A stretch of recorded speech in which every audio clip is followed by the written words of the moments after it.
Welcome back to our YouTube channel. In this exciting video, we are thrilled to share with you our 8 days detailed itinerary, top recommendations for accommodations, must-visit attractions, and budget details for an incredible family trip to the Spiti Valley with your lovely kids. Discover the stunning attractions and landmarks that should be on your must-see list in Spiti Valley.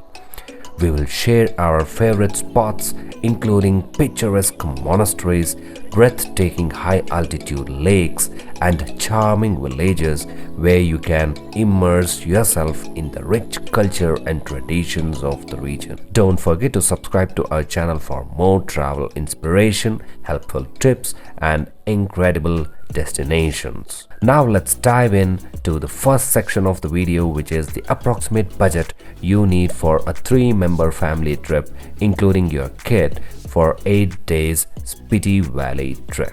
We have divided the expenses into 8 sections: flight, main taxi service for the entire Spiti trip, food, snacks, beverages, accommodation, local transportation, thermals and other garments, medicines and toiletry items, and miscellaneous expenses. All the price details are as of May 2022.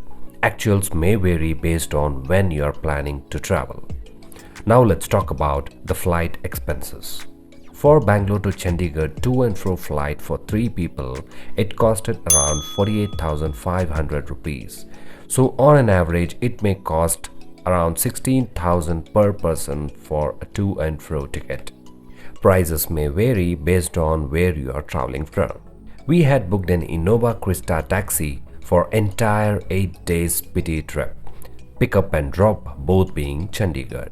We had paid around 40,500 for the whole Spiti trip including Chandratal.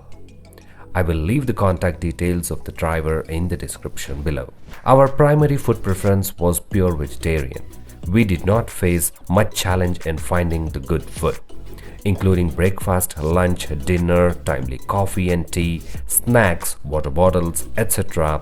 It costed us around 9,000 rupees during the whole trip for 2 adults and 1 kid. When it comes to accommodation, we got pretty good stay options during the whole trip. It costed around 20,000 rupees for 2 adults and 5-year-old kid. We had pre-booked few accommodations but not all. Still, finding good room was never a challenge for us. The owners of the homestays were super friendly and shared many information about the local culture, places, food, etc. We thoroughly enjoyed the stay in all the places. Local taxi services like airport pickup drop costed around 2,000 rupees. Since this was my wife and kids' first trip to the Himalayas, we had to buy a lot of thermals, clothing suitable for the place. Total cost of thermals and other garments costed around 18,000 rupees for all 3 of us. Since we were traveling with the kid for very first time to such a high altitude place, we took enough precautions to have a pleasant journey. We took advice from our pediatrician and purchased some specific medicines for the kid and some general tablets for us. It costed around 2,500 rupees for all the medicines and toiletry items. If you are on a family trip and especially with the kid, obviously you will incur miscellaneous expenses for some games, toys, entrance tickets, etc. We had a very minimum of 2,500 rupees of miscellaneous expenses. Overall, it costed around 1,43,000 for 2 adults and 1 5-year-old kid for the 8 days Spiti Valley trip.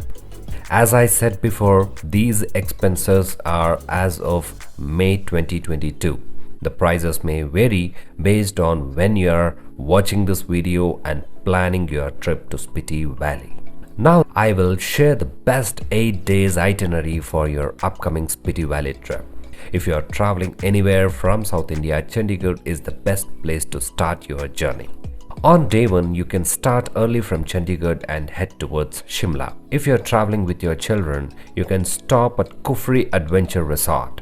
The children are gonna love the adventure sports here. You can easily spend 1 to 2 hours here and head towards Hatu Temple. Hatu Temple has mythological significance, and the temple here has some beautiful wood carvings which is worth visiting. From here, you can head straight towards Narkanda and end your day 1. We had booked a hotel called Atul Regency, which is in the outskirts of Narkanda. We had paid around 1500 rupees for the room. On day 2, start early from Narkanda. Your final destination of the day is gonna be Raksham. Have a pit stop at Tapri for delicious lunch. If you skip this place, it's hard to get a good food option en route. You can visit Kamru Fort in Sangla. There is also a beautiful Badrinath temple near the fort. Both these places are worth visiting and has a great historical significance. From here, we had booked a hotel called Atul Regency, which is in the outskirts of Narkanda. We had paid around 1500 rupees for the room.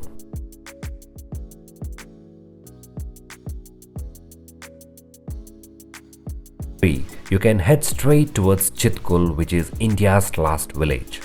This place is extremely scenic and you will enjoy every second you spend here. There is a beautiful Mathi Devi temple which is worth visiting for its beautiful wooden architecture. Do not miss having breakfast or lunch or even a cup of tea in India's last dhaba at Chitkul.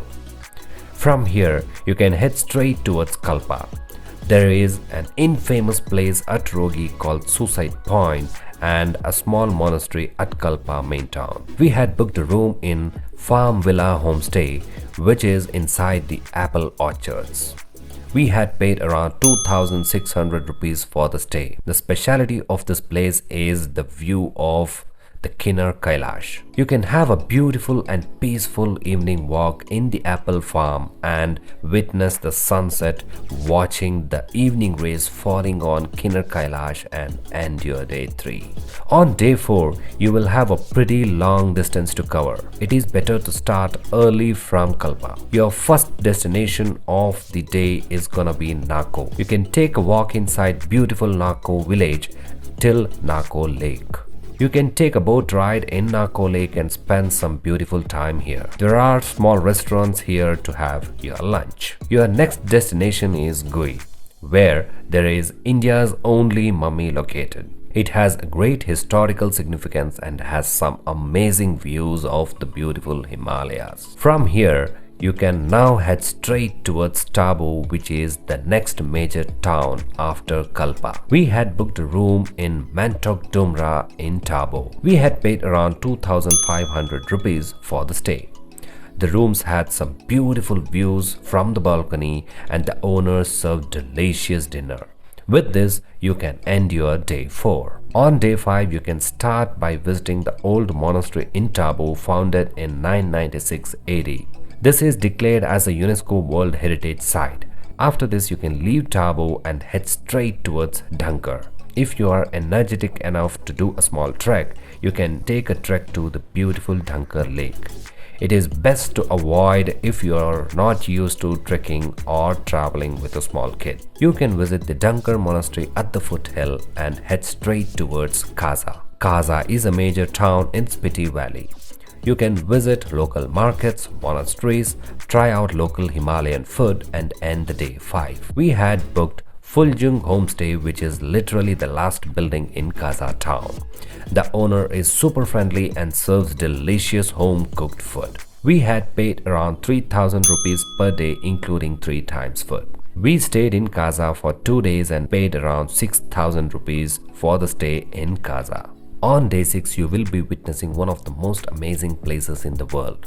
You can start with visiting Langza, located at an altitude of 14,300 feet and has an iconic Buddha statue. The views from here are just out of the world. You can take some amazing pics and next head straight towards Hikkim. which is located at an altitude of 14,600 feet, which is the house for the highest post office in the world. You can post a card from here to your loved ones and see in how many days they would receive those postcards. From here, you can continue towards Comic, located at an altitude of 14,830 feet and is known for being the highest village in the world. The restaurant here is obviously the highest restaurant in the world. This cute little village also houses a Buddhist monastery. You can now drive back to Kasa main town and have your lunch. Then you can head straight towards Key Monastery.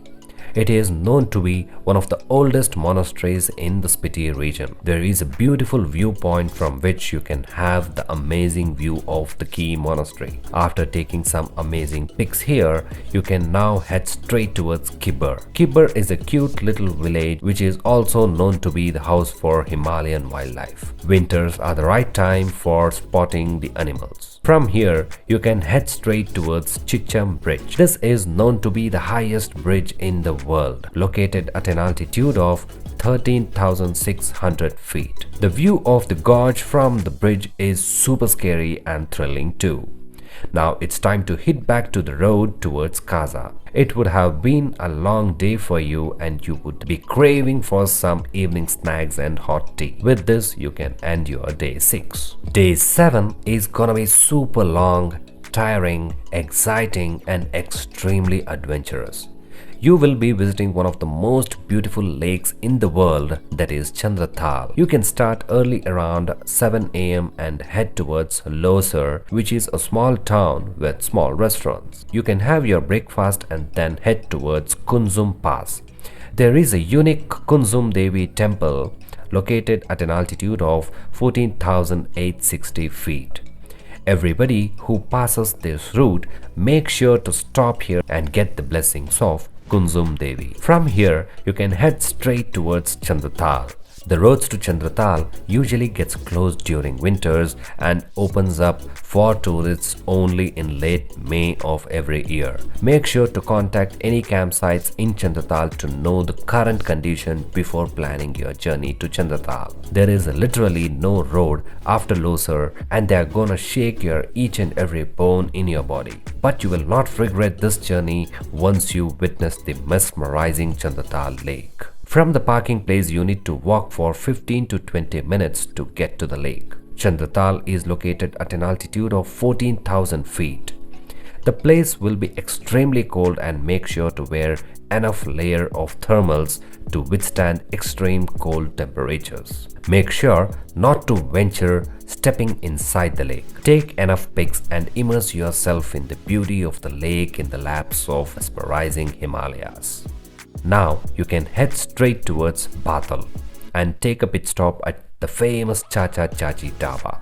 Do not miss the hot and freshly served food at Chacha Chachi Dhaba. Now you can continue towards Rohtang Pass and straight towards Manali. The scenery and road is just out of the world. Passing through the famous Atal Tunnel, now you will be in Manali. We had booked a room in Hotel Shivalik in front of One Vihar in Manali. On day 8, if you're interested, you can spend some time for local sightseeing in Manali and head back to Chandigarh where you started your expedition. Whether you are a seasoned traveler or embarking on your first family adventure, I hope our video was packed with tips and recommendations to ensure a smooth and enjoyable journey through the enchanting landscapes of Spiti Valley with your little one. If you have found this video helpful, don't forget to hit the like button. Please subscribe to our channel and hit the bell icon to get notified whenever we upload the new travel videos. All the best for your upcoming Spiti trip. Stay safe and happy traveling.